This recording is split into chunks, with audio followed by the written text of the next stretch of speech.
सलमान खान अपने वालिद के साथ बीआरएस पार्टी में हुए शामिल। हैदराबाद यूथ कैरेज के बानी सलमान खान ने बाज़ाब्ता तौर पर बीआरएस पार्टी में शमूलियत इख्तियार कर ली। तेलंगाना भवन में एक तकरीब के दौरान सलमान खान अपने वालिद के साथ पार्टी में शामिल हुए, जहां इन्हें पार्टी के कारगुजार सदर तारक रामाराव ने गुलाबी खंडवा पहनाया और खुशामदीद कहा। तकरीब में सलमान खान के करीबी हामियों और पार्टी की सीनियर कायदीन ने भी शिरकत की। वाज़ेह है कि हाल ही में सलमान खान की जुबली हिल्स बाई इलेक्शन में नामजदगी मुस्तरद कर दी गई थी, जिसके बाद उन्होंने सियासी मंजरनामे में सरगर्म रहने का ऐलान किया था। आइए देखते हैं इस मौके पर सलमान खान और केटीआर ने क्या कहा। पहले मैं अल्लाह का शुक्रिया अदा करता हूं और उसके बाद मैं केसीआर साहब और केटीआर साहब का मैं शुक्रिया अदा करता हूं और यहाँ स्टेज पर मौजूद तमाम बीआरएस के कायदीन ज़िम्मेदार उन सब का मैं शुक्रिया अदा करता हूं और जितने भी यहाँ पर जुबली हिल्स के नौजवान मर्द मुजाहिद मौजूद है उन सब का मैं शुक्रिया अदा करता हूं तहे दिल से।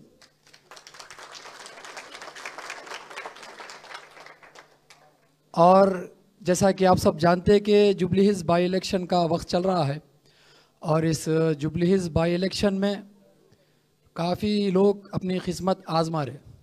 वैसा ही आपका भाई भी किस्मत आजमाने के लिए जो है नॉमिनेशन दाखिल किया था, मगर अफसोस की बात है कि कांग्रेस की हुकूमत ने एक साजिश के तहत मेरा नॉमिनेशन कैंसिल करवा दिया और मैं जब रीज़न पूछने को गया तो मुझे रीज़न नहीं बताया गया और जब मैं रिटर्न में लिखने को बोला गया तो रिटर्न में भी मुझे नहीं दिया गया। तो ये एक साजिश के तहत ये एक साबित होता है कि मुझे साजिश के तहत मेरा ये एप्लीकेशन रिजेक्ट किया गया। एक हम सब जानते हैं कि किस तरह से ये लोगों ने मुझे रिजेक्ट किया गया और वजह आपको जानकर हैरानी भी होगी। आप सब जानते हैं कि कांग्रेस हुकूमत 2 साल से हुकूमत कर रही है, 2 साल से गवर्नमेंट चला रही है तेलंगाना रियासत में, मगर अफसोस की बात है ना तो कोई वहाँ पर कोई मुसलमान एमएलसी है, ना कोई वहाँ मुसलमान मिनिस्टर है। वहाँ पर मुसलमानों की लीडरशिप को ख़त्म किया जा रहा है हर दिन। कांग्रेस की एक ऐसी साजिश है कि वहाँ पर मुसलमानों की हर वो आवाज़ को दबाया जा रहा है क्योंकि मुसलमान कांग्रेस की दुश्मन है। मैं इसीलिए कहा था कि जुबली हिल्स में अगर हम सबको निकालना है तो कांग्रेस का जनाजा निकालना है। मैं इसलिए कहा था क्योंकि कांग्रेस का जनाजा इसलिए निकालना है क्योंकि रेवंत रेड्डी की हुकूमत, आपको जानकर हैरानी होगी कि जब मैं ये अल्फाज बोला कि कांग्रेस का जनाजा निकालना है तो तमाम वो मिनिस्टर्स, कांग्रेस के तमाम वो बड़े बड़े लोग मेरे घर पर आने के लिए तैयार हो गए और बोलने लग गए कि सलमान भाई आपको क्या होना हम देने तैयार है, सलमान भाई आपको क्या, आपको इख्तियार देने हैं के लिए हम तैयार है। मगर मैं क्या बोला कि 21 तारीख से पहले अगर तुम खबरस्तान दे देते तो हम तुम्हारे पास चलकर आ जाते थे। 21 तारीख से पहले तुम खबरस्तान दे देते तो इतनी नौबत नहीं होती कि तुम यहाँ पर मेरे दहलीज पे आओ। मैं तुम्हारी दहलीज पे आने तैयार था, मगर तुमने देरी की और हमारी ताकत को तुमने कमज़ोर समझा।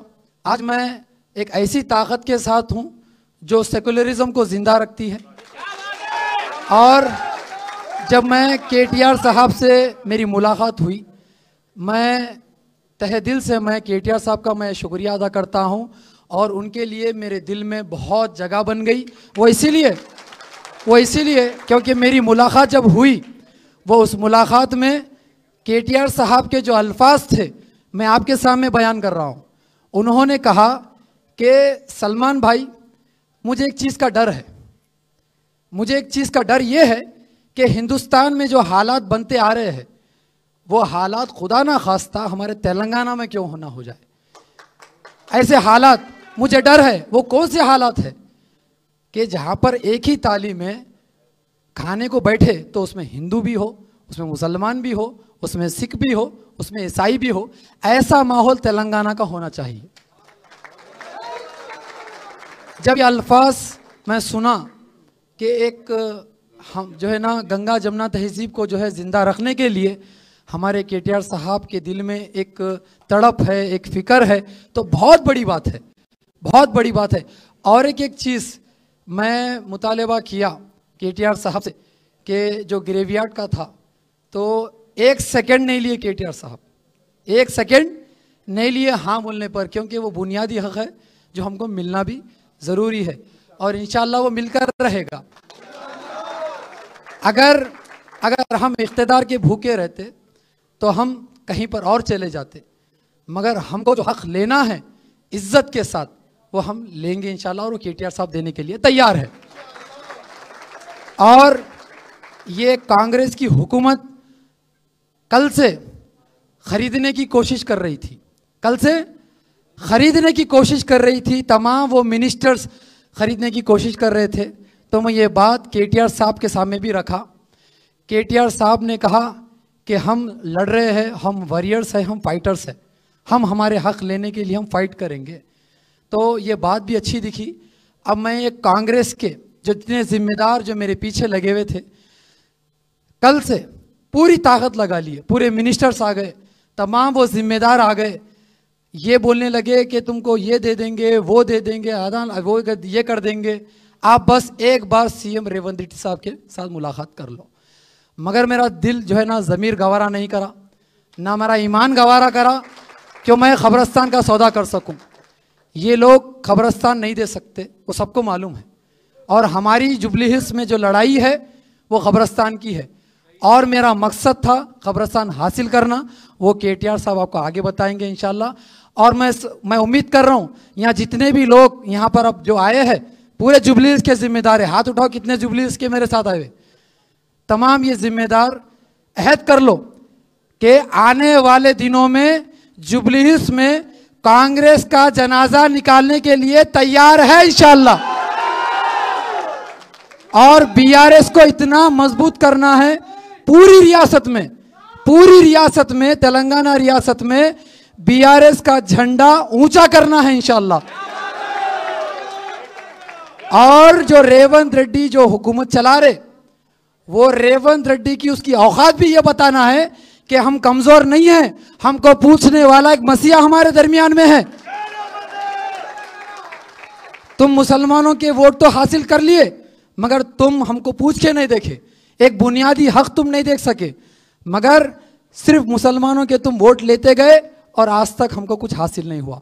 मैं उम्मीद करता हूं कि केटीआर साहब, केसीआर साहब की ज़ेरे सदारत में कि हमारी तरक्की भी होगी, हमारी हिफाजत भी होगी, तेलंगाना रियासत की तरक्की भी होगी। अगर मैं कुछ जाने अनजाने में अगर केसीआर साहब और केटीआर साहब के बारे में अगर मैं कुछ अल्फाज भी इस्तेमाल किया हूं तो मैं माज़ीरत चाहता हूं साहब आपसे। मेरे बड़े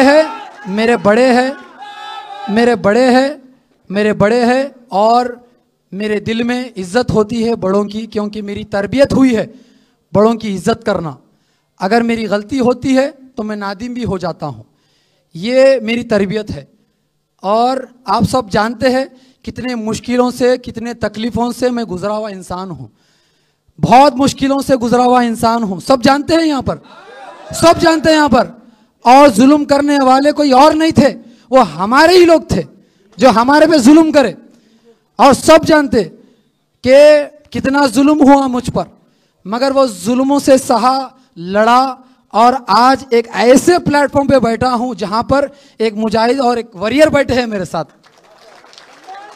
तेलंगाना रियासत अलग करने के लिए बहुत कुर्बानियां उठाई है, तो ऐसे वॉरियरों के साथ एक वॉरियर जुड़ना जो है ना बहुत अच्छी बात है। ऐसे लोगों के साथ नहीं जो आपको खरीदने की बात करते, अगर मुझे अपने आप को बेचना होता तो कब की बेच चुका होता, मगर ये हमारा ईमान बेचने वाला नहीं है, ना हमारा ज़मीर गवारा करेगा। केटीआर साहब, आपसे पहले मैं आपके पास बात रखने पहले मैं मेरे पूरे कैडर से बात किया। कितने दिनों से बात किया, हाथ उठाओ। तो सबका यही कहना था कि कांग्रेस को हमने दिया मौका और कांग्रेस ने दिया मुसलमानों को धोखा। ये सबका यही कहना था कि हर घर जुबली हिल्स में जब जाकर पूछेंगे तो बीआरएस का कहना है और बीआरएस को लाना है। मैं आपको ये मन से कह रहा हूं कि आपकी जीत इंशाअल्लाह तय हो गई। आज तय हो गई, आज तय हो गई। कांग्रेस को कोई भी ताकत सपोर्ट करने दो, इंशाअल्लाह हम सब की ताकत और ऊपर वाले की ताकत आपके साथ है, आपको जिता के लाएंगे इंशाअल्लाह। आप सब जानते कि दुनिया में एक नया निज़ाम रहता, चढ़ते हुए सूरज की तो पूजा सब कर लेते, करते ना करते, कोई तरक्की कर ला तो उसको तारीफ भी करते, मगर जब स्ट्रगलिंग करता, जब लड़ता, लोगों के हक दिलाने के लिए तकलीफां झेलता, तो उसका साथ कोई नहीं देता। मगर आज हम सबको एकजुट होना है और ये जालिम को हराना है। इसलिए हराना है क्योंकि आने वाली हुकूमत जो होगी वो बीआरएस की होगी।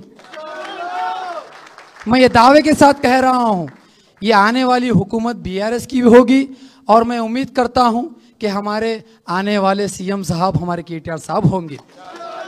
मैं उम्मीद करता हूं, ये मेरे जज्बात है, ये मेरी दिल की बात है, ये मेरी दिल की बात है, किसी और की नहीं। ये मेरी दिल की बात है कि आने वाले अगर कोई सीएम होंगे तो नौजवान, होनहार और वॉरियर फाइटर वो केटीआर साहब होंगे। शुक्रिया आप सबका, मैं फिर एक बार शुक्रिया अदा करता हूं कि आप लोग यहाँ पर आए, हमारी हिम्मत अफजाई किए। और पूरे तेलंगाना स्टेट में यही एक बात चल रही है कि जुबली हिल्स में बीआरएस का झंडा, गुलाबी झंडा लहराने वाला है। शुक्रिया भाइयों। अब तमाम नौजवानों से मैं भाई इतना ही कहना चाहता हूं, कल रात में मेरी मुलाकात हुई सलमान से। मैं इससे पहले कभी मिला नहीं, पर एक दफ़ा शायद 1 साल पहले इनका एक मैसेज आया था मेरे फ़ोन में कि साहब मेरा नाम सलमान खान है, मैं हैदराबाद यूथ करेज करके एक ऑर्गेनाइजेशन है, इसको मैं चलाता हूँ, 10 एम्बुलेंस मैं डोनेट करने वाला हूँ, उसमें मैं आपको चीफ गेस्ट बुलाना चाह रहा हूँ, बोल के इनका मैसेज था। मुझे खबर नहीं था, मालूम नहीं था, अंदाज़ा भी नहीं था कि सलमान खान कौन है, क्या है, हैदराबाद यूथ करेज क्या है, नहीं मालूम था। मैं माफ़ी चाहता हूँ, मैं झूठ नहीं बोलूँगा। तो मैं अपनी टीम से पूछा कौन है भाई ये बच्चा, बोले साहब हम लोग थोड़ा चेक करके बताएंगे। फिर बाद में बोले अच्छा काम कर रहा साहब, बहुत अच्छा काम कर रहा, गरीबों की खिदमत करने की कोशिश कर रहे इन्हों। सलमान खान नौजवान लड़का है, शायद 30-35 के बीच में उम्र रहेंगी, काम तो कर रहे हैं, कोशिश तो कर रहे हैं। तो मैंने पूछा हमारे टीम से इरादा क्या है, कोई सियासी फ़ायदे के लिए कर रहे हैं, किस चीज़ के लिए कर रहे हैं? बोले नहीं साहब, लगता तो यही है कि खिदमत करने की कोशिश कर रहे हैं, पर बदकिस्मती वक्त का ये था, प्रॉब्लम था, इसीलिए मैं प्रोग्राम में तो शामिल नहीं हुआ। पर ज़रूर तब से मैं इनकी जितने भी एक्टिविटीज़ हैं सब पे मैं नज़र रख रहा हूँ, गौर कर रहा हूँ। और आज खुशी की बात यह है कि ये जो नौजवान लड़का है सलमान, इतना मैच्योरिटी के साथ आज जिन्होंने जो बात रखने की कोशिश की, एक ही बात में उन्होंने सब कुछ बोल दिया कि हमने बार बार मौका दिया कांग्रेस को और उन्होंने बार बार धोखा ही दिया हमको। ये बस एक सेंटेंस में कांग्रेस की हिस्ट्री, कांग्रेस की तारीख पूरा उन्होंने बता दिया। भाइयों, मैं आपसे 2-4 चीज़ कहना चाहता हूँ। पहली बात ये कि अभी करीब 80 साल होने को आया हिंदुस्तान आज़ाद बनके। आज़ादी के बाद 1 नहीं 2 नहीं, कम से कम 10-11 मौका आपने कांग्रेस पार्टी को दिया, वहाँ पे ऊपर मरकज़ में और यहाँ पे रियासत आंध्र प्रदेश, जब मुत्तहिदा आंध्र प्रदेश था तब, उसके बाद में तेलंगाना में, कुल मिला के 10-11 मौका, 50 से 55 साल हुकूमत चलाने का मौका मरकज़ में और रियासत में आपने मौका दिया उनको। कांग्रेस बस हमेशा से एक ही बात मानती है, उनको लगता है कि वो गुत्तेदार हैं, ठेकेदार हैं मुसलमानों के वोट पे। उनको लगता है कि मुसलमान को किसी और को वोट देने का हक है ही नहीं, इसीलिए कल इनका नॉमिनेशन रिजेक्ट करवा दिए। सलमान अगर वहाँ पे नॉमिनेशन उनका एक्सेप्ट हो जाता, कांग्रेस को मालूम था कि मुसलमान बच्चे जो आपके साथ जुड़ के हैं ज़रूर कोशिश करेंगे, मेहनत करेंगे और शायद दोनों पार्टियों में, चाहे वो बीआरएस हो या कांग्रेस हो, दोनों में से किसी को नुकसान हो सकता है। तो साजिश किया, इनकी नॉमिनेशन रिजेक्ट करवा दिया। कल मैंने उनको शाम में दावत दिया, बोला कि सलमान मेरे से आके मिलो आप। चले आए, अपने वालिद साहब के साथ आए, हकीम खान साहब के साथ। हकीम भाई बोले मुझसे कि मुझे 5 मिनट बात करना है आपसे। तो मैं बोला ठीक है। मैंने पूछा उनसे एजेंडा क्या है, कोई सियासी एजेंडा है, क्या चाह रहे हैं आप, क्या बनना चाह रहे हैं सलमान? तो उन्होंने बस एक ही चीज़ कहा, उन्होंने कहा साहब हम कोई पोजीशन के लिए नहीं आए, हम कोई पैसे वैसे लेने वाले नहीं हैं, हम हमारे ज़मीर बेचने वाले नहीं हैं, हम बस एक ही चीज़ आपसे चाहते हैं, एक ही चीज़ चाहते हैं आपसे, इज्जत चाहते हैं, और दूसरी बात हमारे जो ख्वाम है उसका खिदमत और उसके कुछ रिक्वेस्ट हैं वो आपके सामने रखेंगे, बस इन चीज़ों के बारे में आप एक आश्वासन दो, एक हामी दो, उसको लेके हम आगे आएंगे। तो मैंने बार बार इनसे पूछा, दोनों से पूछा, फादर से और सन से, दोनों से पूछा कि साहब बताइए क्या चाहिए उनको। बोले कुछ नहीं चाहिए साहब, कुछ भी नहीं चाहिए। मैंने कहा कुछ अगर मदद करूं, कुछ आप इलेक्शन भी लड़ना, इतना कुछ कर रहे हो आप। बोले नहीं, एक पैसा भी नहीं चाहिए, आपके दिल में जगह चाहिए, बस उतना ही कहा उन्होंने। आपके लिए इज्जत, आपके लिए आपकी एक अल्फाज से कल इज्जत बढ़ गया। और हमारे नवीद इकबाल साहब भी यहीं पे हैं। आपके लिए वो एक बात जो आपने कहा हकीम भाई कि हम लोग बहुत पॉवर्टी से उभर के आके, हम लोग यहाँ तक गरीबी से उभर के आके यहाँ तक आए। मेरे 5 बच्चे हैं साहब, मैं हर किसी को मैं आला से आला तालीम दिला के किसी को इंजीनियर बनाया, किसी को टीचर बनाया, किसी को कुछ और बनाया। आज सब बच्चे खुश हैं मेरे, मैं भी खुश हूँ, पर मुझे अपना ज़मीर कभी मैं कॉम्प्रोमाइज़ नहीं होता हूँ इस बात पे। बल्कि साहब भी बोले कल, मैं आपसे बस एक ही रिक्वेस्ट कर रहा हूँ, एक ही वादा कर रहा हूँ आज। जुबली हिल्स तो एक छोटी मजली अपने लिए, एक छोटी जंग है, पर बड़ी जंग तो हमारी 2028 में होना है।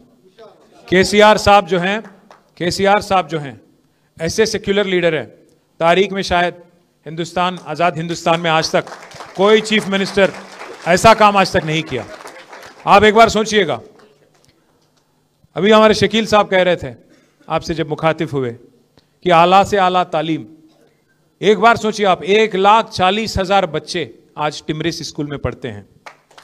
1,40,000, एक बच्चे पे, एक बच्ची पे 1,25,000 रुपया सालीना खर्च किया जाता है। किस वजह से? किसने कहा केसीआर साहब से कि आप ये करो? उनके दिल में है कि हमारे बच्चे, हमारे आगे आने वाले नस्लें दुनिया से लड़ने की काबिलियत उनमें होना चाहिए, ग्लोबल सिटीजन बनना चाहिए वो, चाहे वो हिंदू हो, मुसलमान हो, जो भी हो, ईसाई हो, जो भी हो। इसीलिए मैं कह रहा हूं आपसे, केसीआर साहब की जो एजेंडा है वो सेक्युलर एजेंडा है। वो खुद हिंदू है, वो अपने धर्म को नहीं छुपाते हैं, वो धर्म को अपने बीजेपी वालों की तरह सियासी फायदे के लिए इस्तेमाल नहीं करते हैं। हाँ, केसीआर ने तो हिंदुस्तान में सबसे बड़ी मंदिर अगर कोई बनाए तो केसीआर बनाए यादगिरी गुट्टा में।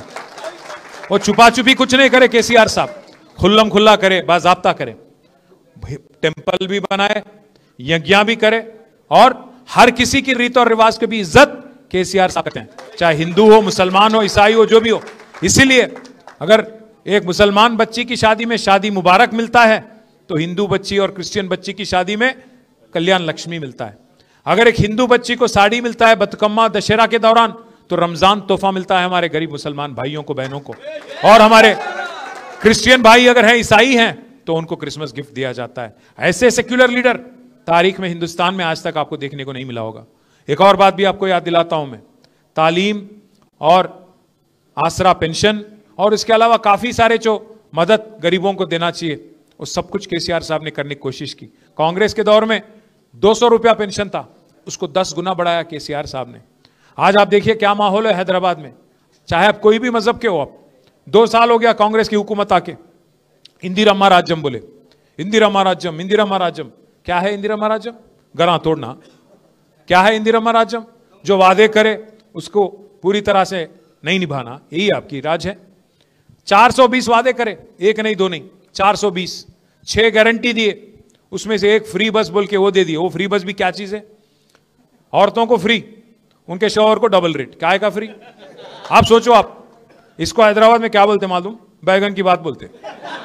आप सोचो एक बार, औरतों को फ्री कहते, शौहर को डबल टिकट, और बच्चों को बस पास बढ़ा देना 25%, उसको भी इंक्रीज कर दिए। तो क्या फायदा हुआ फिर घर में? कोई फायदा नहीं। इसलिए मैं बोल रहा हूं, हाँ मार ले रहे तो वो तो है ही, मैं उसके बारे में ज्यादा नहीं बोलता हूं।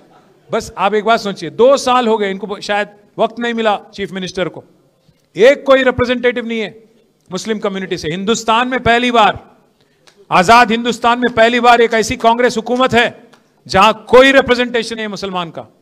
ना कोई मुस्लिम एमएलए है, ना कोई मुस्लिम एमएलसी है, ना कोई मुस्लिम मिनिस्टर है। बार बार चीफ मिनिस्टर यही कहते हैं कि भाई आप लोग एमएलए नहीं जिताए। मैं पूछना चाहता हूं चीफ मिनिस्टर साहब से, भाई आप 2 साल में 6 एमएलसी बनाए आप एमएलए के जरिए, एक काबिल आदमी नहीं मिला आपको। आपके लिए जो कुर्बानी करे शब्बीर अली साहब, वो नहीं दिखे आपको, सीट कुर्बानी कर दिया उन्होंने। खामारेड्डी छोड़ के निजामाबाद गए, वो हार गए बेचारे वहां पे, वो भी नहीं दिखे आपको। अजहरुद्दीन साहब बेचारे अच्छे खासे क्रिकेटर थे हमारे कैप्टन साहब, उनको भी बकरा बना दिए। उनको इलेक्शन में तो टिकट दिए 2023 में, हार गए उन्होंने, ठीक है। फिर एमएलसी बना के वजीर बनाते, नहीं बनाए। 6 लोगों को जब मौका दिया आपने 2 साल में, नहीं दिखे आप, कोई नहीं दिखे आपको। एक आमिर अली खान साहब को बनाए, हां, पर मालूम होते हुए, क्या मालूम था उनको? कोर्ट में केस चल रहा, कचहरी चल रही, मालूम थी उनको नहीं होना है, मालूम था, जानते हुए फरेब झूठ के बुनियाद पे उनको बना के उनकी बेइज्जती करे कांग्रेस वाले। और उनको यह भी मालूम है जब आमिर अली खान साहब का कोर्ट ने रोक दिया तो अजहरुद्दीन साहब को फिर एक बार कैबिनेट में अगर आप सिफारिश करेंगे, क्या होगा उसका? कुछ नहीं होगा उसका, लटकते रह जाएंगे उन्होंने बीच में, वैसे ही मालूम है उनको, बलि का बकरा बना दिया उनको फिर एक बार। तो इसीलिए मैं बोल रहा हूं, झूठ और फरेब के बुनियाद पे जो हुकूमत चल रही कांग्रेस की यहां पे, इसको सबक सिखाने का एक शानदार मौका आज जुबली हिल्स में आपके सामने है। भाइयों, आज एक आदमी नहीं, हर कोई परेशान है तेलंगाना में। अब यहां पे हैदराबाद में हमारे जितने बच्चे हैं, नौजवान लीडर है और नौजवान बच्चे जितने भी हैं, काफी लोग रियल एस्टेट में मार्केटिंग करते रहते, काफी लोग रियल एस्टेट में थोड़ा अपना अपना रंगारेड्डी में, हैदराबाद में, इधर इतराफ में, मेडचल में, इसमें डूबे हुए रहते रियल एस्टेट में। आज पूरा रियल एस्टेट तमाम हो गया रेवंत रेड्डी आने के बाद। ना सिर्फ रियल एस्टेट, ऑटो वाला का कारोबार बंद। मैं 1-2-4 महीने पहले मैं आ रहा था यहीं पे पार्टी ऑफिस, तो बीच में सिटी सेंटर के पास वो लाइट आ गया, रेड लाइट, तो वहां रुक गया मैं। साइड में एक ऑटो आ गया, वो ऑटो वाला भाई साहब बोले सलाम, मैं बोला सलाम। बोले साहब जरा शीशा नीचे करो, मैं बोला शीशे नीचे कर लिया। मैं पूछा उनसे कहाँ जा रहे हैं, तो बोला सवारी है, जा रहा हूँ साहब। उन्होंने पूछे कि साहब वालिद साहब कैसे? मैं बोला ठीक। मैं बोला आपका क्या नाम? बोले महमूद। तो महमूद भाई क्या हाल? बोले बर्बाद है साहब। और क्या हाल है? बर्बाद है। मैं बोला क्या हुआ? बोले जब से हुकूमत आई सब धंधा बंद साहब। इससे पहले 1000 रुपया कमाता था, 1000-1200 रुपया कमाता था पर दिन, आज 400-500 भी बहुत मुश्किल से मिल रहा साहब। तो मैं बोला क्या करेंगे महमूद भाई? एक गलत वोट की सजा 5 साल है ना, क्या करूं? उन्होंने क्या बोले मालूम महमूद भाई मेरे को? साहब कोई तरकीब नहीं है क्या? साहब कोई तरकीब नहीं है क्या? तो मैं आपसे आज कहना चाहता हूं तरकीब है, तरकीब है।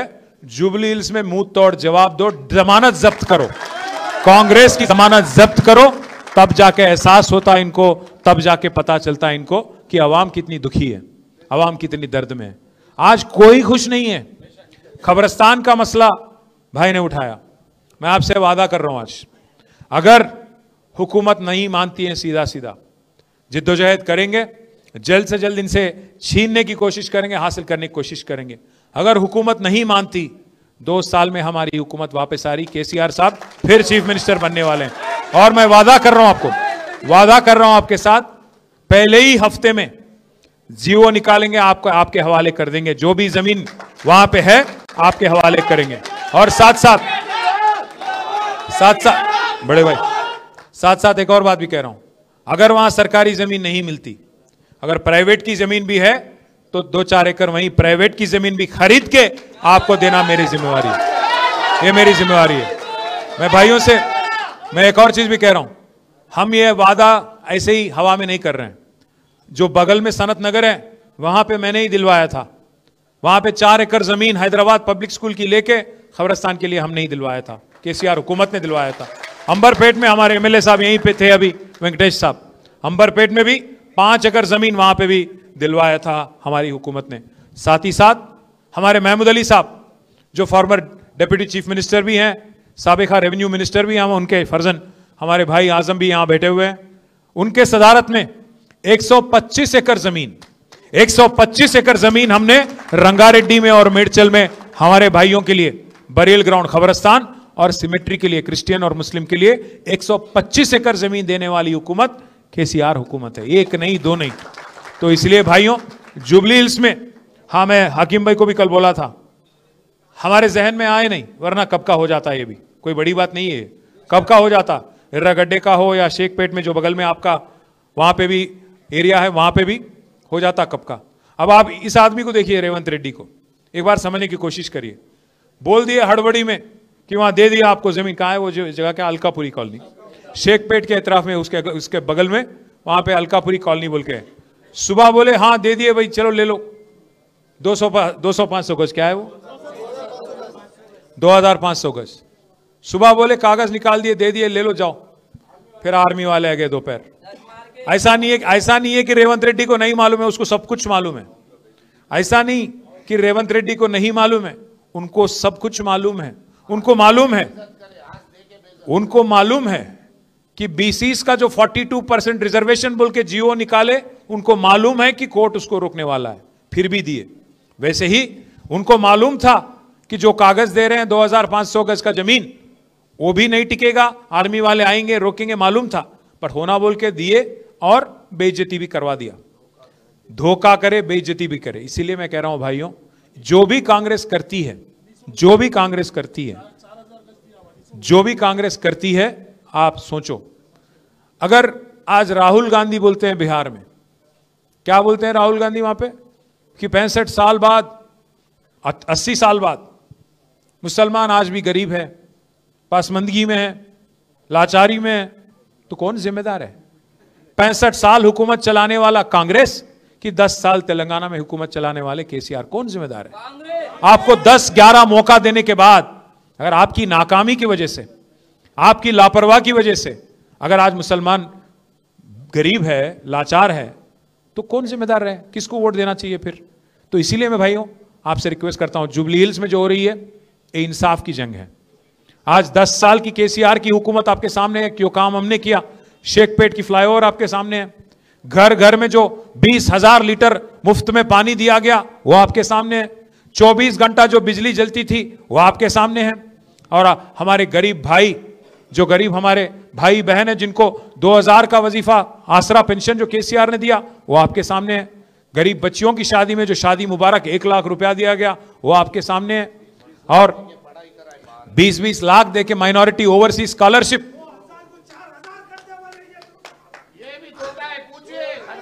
नहीं, मैं उसके बारे में भी बोलने वाला हूं। बड़े भाई 1 मिनट, हमारे भाई बोल रहे हैं, क्या नाम है बड़े भाई? मोहम्मद अब्दुल खादर। नहीं, वो देने वाले भी नहीं है उनका कोई एजेंडा में भी नहीं है। उन्होंने आदमी ऐसा है, 1 तोला सोना भी देता हूं बोला, आज किसी को सोने तक नहीं दे रहा, गरीबों को सोना नींद हराम कर दिया। उन्होंने कहां देगा सोना छोड़ो, उन्होंने रोल गोल्ड तक नहीं देता। मैं क्या बोल रहा हूं साहब, उनका एजेंडा बस एक ही था, हथेली में जन्नत दिखाओ, आवाम को गुमराह करो, गद्दी हासिल करो, सत्ता हासिल करो, बस उतना ही था। उसके बाद में आज लूटमार चल रहा। अभी मैं जब आने से पहले यहां पे एक प्रेस मीट करके आ रहा हूं, आज मालूम है आपको क्या हो गया? एक ईमानदार ऑफिसर थे हमारे तेलंगाना रियासत में, जिनका नाम है सैयद अली मुर्तजा रिजवी। ईमानदार ऑफिसर, 99 बैच का आईएएस ऑफिसर है, बहुत ईमानदार, हमारे साथ भी काम कर चुके हैं। आज उनको मजबूरन 10 साल उनका सर्विस है, उनको मजबूरन आज वॉलंटरी रिटायरमेंट लेना पड़ा। पता है क्यों? क्योंकि रेवंत रेड्डी साहब को एक ख्वाब आया उनके दामाद को कि एक्साइज का टेंडर मेरे को चाहिए 500 करोड़ का, और मिनिस्टर है जुपल्ली कृष्णा राव, उनके बेटे को भी वही ख्वाब आया उसी रात को कि मेरे को चाहिए टेंडर। दोनों में लड़ाई हो गई, सीएम के दामाद और वजीर के बेटे के बीच में लड़ाई हो गया। दोनों के बीच में फंस गया कौन बेचारा? रिजवी साहब आईएएस। उनको आज मजबूरन 10 साल उनका सर्विस है, आगे वॉलंटरी रिटायरमेंट लेना पड़ा आज। किस वजह से? क्योंकि दोनों के आपसी में टक्कर हो गया, ना उनका बात सुनना था, इनका बात सुनना था, ईमान का सुनना था। इसीलिए बोले रिजवी साहब, उनको कैबिनेट सेक्रेटरी बनने का मतलब हिंदुस्तान में सबसे बड़ा पोस्ट होता है आईएएस ऑफिसर के लिए, उस हद तक जाने की उनको एक रास्ता साफ था उनके लिए, रिजवी साहब को, पर वो छोड़ दिए, आज इस्तीफा दे दिए। ये हालत है आज तेलंगाना में। जब कोई आईएएस ऑफिसर का खुद का अगर कोई उनको नहीं बचा पा रहा वहां पे सेक्रेटेरिएट में, तो एक गरीब मुसलमान जो हमारे जुबली हिल्स में, जो हमारे रहमत नगर में, बोरेबंडे में, सोमाजीगुड़ा में, जिसको जो वादा किया गया था शेखपेट में, उनका क्या? तो इसीलिए मैं बोल रहा हूं, अगर कमजोर का आवाज मजबूत करना है तो सिर्फ एक गुलाबी झंडे से, केसीआर से होना है, किसी और से नहीं होना है। दूसरी बात भी कह रहा हूं मैं, कल इनको मैंने जो एक बात बोला, हाँ मुझे एक डर है, मुझे दुख है इस बात का, हिंदुस्तान में जब आज माहौल हम देखते हैं, आज हमारी जो मरकज हुकूमत है, मरकज में जो हुकूमत है, वो आज अवाम को क्या सिखा रही है? बस वो यही कर रहे हैं, हर घर जल बोलते हैं, हर घर जल बोलते हैं, हर दिल में जहर भर रहे हैं, हर दिल में जहर भर रहे हैं। हिंदू मुस्लिम, हिंदुस्तान पाकिस्तान, इसके अलावा कुछ करते नहीं है। 11 साल से कुछ करते नहीं, आगे भी कुछ करेंगे नहीं। हाँ मुझे डर है, जो एक हैदराबाद थी जिसमें मेरी परवरिश हुई, जहां मैं बड़ा हुआ, जहां मैं स्कूल गया, वो वाला हालचाल आज नहीं है, वो वाला हालत आज नहीं है। मुझे तब अंदाजा भी नहीं था 35 साल पहले जब मैं स्कूल में था, 40 साल पहले, कि मेरे जो सीट में, मेरे जो बेंच में मेरे साथ जो बैठा है वो कौन जात का है, क्या नाम है, क्या मजहब है। वो दोस्त था बस। हम लोग जाते थे रमजान उसके घर, वो आता था हमारे घर दशहरा। वो एक अच्छा सा, एक जबरदस्त एक दूसरे का रीत और रिवाज को इज्जत करने का एक था। हम जाके शीर खुरमा खाते थे, वो आके हमारे यहाँ अरशलू खाते थे। वो एक अंदाज था। पर आज क्या हालत है हिंदुस्तान में? एक दूसरे को शक की नजरिए से देखना। आप पहले, आपका जात क्या है, आपका मजहब क्या है, आपका मतलब आज गवर्नमेंट ये बोल रही अपने को कि आपको क्या खाना चाहिए, क्या पीना चाहिए, क्या बोलना चाहिए, क्या पहनना चाहिए। ये हालात को देख के आज अगर आप सेक्युलर फोर्सेस की शक्ति अगर आप नहीं मजबूत करोगे, सेक्युलर ताकतों को अगर आप मजबूत नहीं करोगे, तो और भी मुश्किल दौर जो आज माहौल हिंदुस्तान में है, तेलंगाना में भी हो सकता है।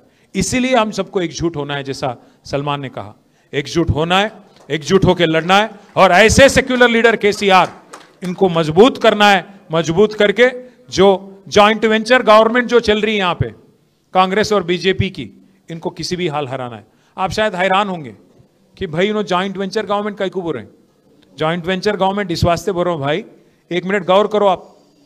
एक साल पहले, करीब नहीं, एक साल हो भी गया, 27 सितंबर 2024, एक साल पहले यहां के जो रेवेन्यू मिनिस्टर है उनके घर पे ईडी का रेड हुआ। जब रेड हुआ, पूरे मीडिया दिखा रही थी कि नोट गिनने वाले 2-2 मशीन उसमें रेड में अंदर गए। बाहर क्या आया एक साल बाद? ना कोई एक प्रेस नोट, ना कोई केस। क्या बरामद हुआ किसी को नहीं मालूम, भगवान को भी नहीं मालूम। एक साल हो गया, एक कांग्रेस के मिनिस्टर पे रेड होता, पर आज तक कोई केस नहीं होता। क्यों? आपसी में अच्छा जॉइंट वेंचर गवर्नमेंट चला रहे दोनों। दूसरी बात, अमित शाह जी पे एक केस बनी थी इलेक्शन के दौरान। केसीआर साहब की हुकूमत थी, केस बनाए हम लोग, क्योंकि वो कुछ बोले, इलेक्शन कोड वायलेट करे, केस बनाए। पता है कौन वापस लिया केस? रेवंत रेड्डी साहब।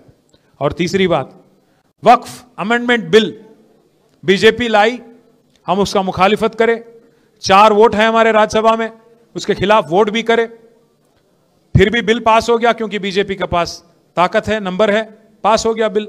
आपको पता है 28 रियासतों में पहली ऐसी कौन सी रियासत थी जो वक्फ बिल को अमल करने के लिए तैयार हो गई? कोई बीजेपी गवर्नमेंट नहीं हिंदुस्तान में। पहला गवर्नमेंट हिंदुस्तान में, पहला रियासत जो तैयार हो गया वक्फ बिल को अमल करने में, वो था रेवंत रेड्डी की हुकूमत। और एक चीज भी आप बोलिए, सोचिए, ऊपर राहुल बाबा है, रोज छींकते रहते, चिल्लाते रहते कि संविधान बचाओ, माइनॉरिटी की रक्षा करो, गुजरात मॉडल बेकार है। ऊपर राहुल बाबा गुजरात मॉडल बेकार बोलते, यहां रेवंत बाबा क्या बोल रहे हैं? गुजरात मॉडल बेकार नहीं है, गुजरात मॉडल शानदार है। वही हमारे लिए एग्जाम्पल है। ऊपर राहुल बाबा बोलते अदानी फ्रॉड है, रेवंत बाबा क्या बोलते? अदानी हमारे फ्रेंड है। राहुल बाबा बोलते चौकीदार चोर है, रेवंत बाबा बोलते चौकीदार चोर नहीं है, चौकीदार हमारे बड़े भाई है। अब बड़े भाई तो क्या बोलते हो? बड़े भाई तो माशाअल्लाह, छोटे भाई सुबह, वो वाला हालचाल है। ऊपर बड़ा मोड़ी या नीचे छोटा मोड़ी, कोई फर्क नहीं है दोनों में। दोनों भी जगह बुलडोजर राज। वहां पे उन्होंने बुलडोजर चला रहे यूपी में, और यहां पे इन्हों हाइड्रा के नाम पे गरीबों के घर तोड़ने लग गए। आप, मैं पूछना चाहता हूं भाइयों से, हैदराबाद में जितने हमारे भाई है बहन है, आपसे पूछना चाहता हूं, एक ईंट भी लगाया क्या रेवंत रेड्डी 1-2 साल में? एक नया घर बनाया इन्हों? पर कितने घर तोड़ दिए, कितने घर तोड़ दिए। इसलिए मैं आखिरी में मैं इतना ही कहना चाहता हूं, आज जो लड़ाई जुबली हिल्स में हो रही ना, लड़ाई जो है कार और बुलडोजर के बीच में हो रही। अगर आपको बुलडोजर मंजूर है, अगर आप वोट देंगे तो हाइड्रा आपके घर आ जाएगा।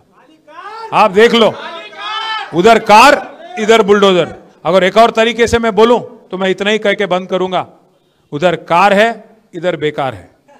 आप सोच लो, कार हमारी है, बेकार रेवंत रेड्डी है। सबको 2 साल में सबके साथ धोखा दिया, सबको धोखा दिया और सबको गुमराह किया। और अगर हैदराबादी अल्फाज में कहूं आखिरी में, 2 साल में क्या करा रहे भाई रेवंत रेड्डी बोले तो 2-4 अरे इन्हों क्या तो भी पूरे साइड में से क्या करा रहे भाई रेवंत रेड्डी बोले तो हमारे कार्तिक भाई बोले बैगन में मिला दिया करते। मैं बस इतना ही बोलूंगा। मैं एक अच्छा सा एक सोशल मीडिया में एक चीज देखा हूं 2-4 दिन पहले। एक मुशीराबाद का बच्चा है, क्या नाम है उसका, आप ही हो क्या? नहीं, तो मुशीराबाद का एक बच्चा है, जबरदस्त एक रील बनाया, मैं देख के खुश हो गया। क्या किया? अरे भाई रेवंत रेड्डी बोलते, ऊपर केसीआर साहब का तस्वीर लगाए, नीचे रेवंत रेड्डी को ऐसे दिखा रहे, तेरा नाम लिया तुझे याद किया, बस उतना ही, और कुछ नहीं। 2 साल खोजते खोजते टाइम पास कर लिए, एक भी आवाम के लिए कुछ काम या कुछ खिदमत तो नहीं करे। फिर एक बार गुमराह करने के लिए, फिर एक बार तरक्की के नाम पे धोखा देने के लिए जुबली हिल्स की आवाम को फिर एक बार धोखा देने के लिए आ रहे हैं। इसीलिए भाइयों, आज सलमान के जुड़ने से, आज आप सबके जुड़ने से हमारी ताकत और बढ़ी, हिम्मत अफजाई हुई, आप सबका इस्तेकबाल। और मैं वादा कर रहा हूं, ये जो नौजवान बच्चा है, बहुत मैच्योर बच्चा है, इसकी हिफाजत, इसकी तरक्की मेरी जिम्मेदारी है। जय तेलंगाना।